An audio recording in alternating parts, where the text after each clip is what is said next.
Doctor Faiz साहब, एक और अहम इशू ये जो सुप्रीम कोर्ट पाकिस्तान का मिलिट्री कोर्ट्स के खिलाफ जो फैसला आया है,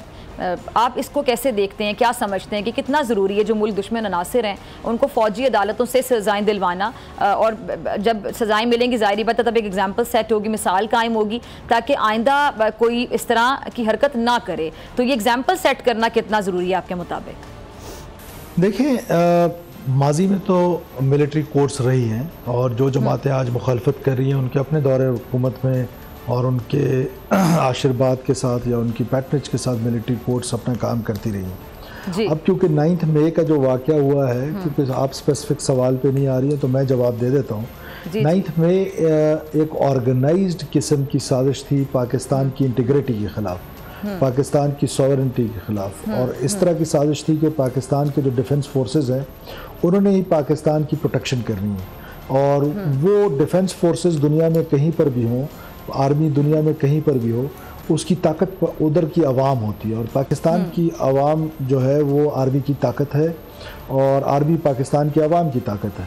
तो उनको पाकिस्तान की आवाम को और आर्मी को लड़ाने की साजिश की गई थी, मिलिट्री लीडरशिप के ख़िलाफ़ साजिश की गई थी, और ये एक ऑर्गेनाइज्ड किस्म की साजिश थी। इसको एक मॉब मेंटेलिटी ना कहा जाए कि ये एक मॉब का रिएक्शन था, ये एक प्लान्ड और काफ़ी अरसे से हेट स्पीच की जा रही थी, तमाम लोगों का जो नौजवान नस्ल है बाकायदा उनके दिमाग में फीड किया जा रहा था सब कुछ, और फिर वो 9 मई की सूरत में हमें नजर आया। हेट स्पीच भी बहुत छोटी चीज़ है, इससे बढ़कर साजिश की गई। हेट स्पीच तो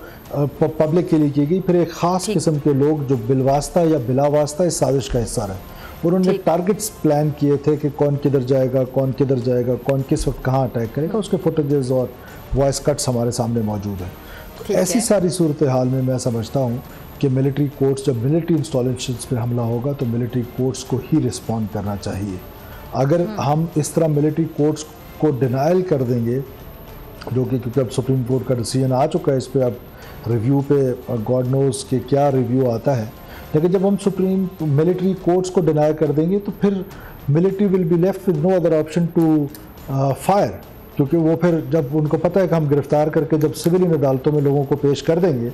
तो वो तो फिर कुछ अर्से बाद हमारे यहाँ जो हमारी प्रोसिक्यूशन है वो इतनी वीक है कि वो बाहर आ जाएंगे। तो ऐसे में फिर वो उनके पास फ्यूचर में हम ये दरवाज़ा खोल रहे हैं कि वो अपने इंस्टॉलेशंस पे हमला कर रहे तो किसी को नहीं देंगे कि उनके यादगार शोधा पे आके कोई जला दे, कोई GHQ पे हमला कर दे, कोई जिना हाउस को, कोर कमांडर हाउस को जला दे। तो नेक्स्ट टाइम फिर यही होगा कि जब ये होप नहीं होगी कि हमारे जो मुल्ज़िमान हैं वो आज़ादी से फिरेंगे, तो they will be left with no other option to fire on their on civilians which will be more fatal. तो मैं समझता हूँ बुख्ती साहब, इससे जो हमारे बैरूनी दुश्मन हैं जो मुल्क से बाहर हैं वो फिर ज़्यादा मजबूत समझेंगे ख़ुद को, खुदा ना ख्वास्ता कि इतनी आसानी से अगर ऐसे लोगों को छोड़ दिया जाए जिन्होंने शोहदा के यादगारों को तक को नहीं छोड़ा, और शोहदा के जो लवाहिकीन हैं हमने देखा था जब वो बात कर रहे थे, मीडिया टॉक कर रहे थे, उनके जो सेंटीमेंट्स थे, इमोशंस थे, वो भी सबके सामने थे। देखिए, इसमें तो कोई दो राय नहीं है कि इस तरह की जो एक हरकत, घनौनी हरकत की गई, ये मुल्क के न्यूक्लियस पे हमला था, और जब आप न्यूक्लियस पे हमलावर होते हैं तो उससे पूरा सिस्टम आपका बैठ जाता है। तो ये मुल्क के ख़िलाफ़ साजिश थी, मुल्की इदारों के ख़िलाफ़ साजिश थी, और इसका रिस्पॉन्स जो है वो भी इसी तरह का होना चाहिए। इन लोगों को सज़ाएँ दिलवानी चाहिए, और इनको ऐसी सज़ा दिलवानी चाहिए कि दोबारा ये कोई जुर्रत ना करे कि वो आपस की सियासत है, कोई नो कॉन्फिडेंस मोशन लेकर आ रहा है, कोई क्या लेकर आ रहा है। This is all politics and this is what constitution says कि if you want to remove a prime minister you have to move a no confidence motion. तो दिस इज़ व्हाट उस वक्त की अपोजिशन ने किया। उसके रिस्पांस में आप कौमी इदारों को लताड़ना शुरू कर दें, आप कौमी इदारों के ख़िलाफ़ एक हेट्रेड पैदा करना शुरू कर दें। और ये ऐसा ही है कि एक बच्चे को सारी ज़िंदगी एक उस्ताद नकल कराता रहा, और उसने जब नकल छोड़ दी तो वो नाराज़ हो गया उस्ताद से, नकल कराना छोड़ दी। तो ये तो उस्ताद ने तो कोई इस तरह का काम नहीं किया था। अच्छा बुख्ती साहब, एक और चीज़, जैसा कि आपने इस सवाल के आगाज़ में आपने ये फरमाया कि ये जो पॉलिटिकल जमातें हैं इनकी आशीर्वाद से ही ये हुआ, तो फिर अचानक से जब एक चीज़ को ये सपोर्ट कर रहे होते हैं तो अचानक से इनकी राय में जो तब्दीली आ जाती है, उसकी क्या आपको वजह समझ आती है? देखिए, बुनियादी बात तो ये है कि जब आप रियलाइज़ कर लेते हैं और रियलाइजेशन हो जाती है कि ये जो एक्ट है, क्योंकि PTI के बहुत सारे दोस्त जो हैं, बहुत सारे पार्लियामेंटेरियंस जो हैं, ज़ाहिर है हमारे कोलीग रहे हैं पिछले 4-5 साल, बल्कि इससे ज़्यादा शायद। तो ये जो पाकिस्तान की फ़ौज है, इसकी बात के बावजूद तत्राल में देख लिया था कि किस तरह लोगों ने अपनी फ़ौज का साथ दिया था। ये तो दुनिया की तारीख़ों में ऐसा बहुत कम होता है कि सिविलियंस फ़ौज का असला पहुंचा रहे हैं। तो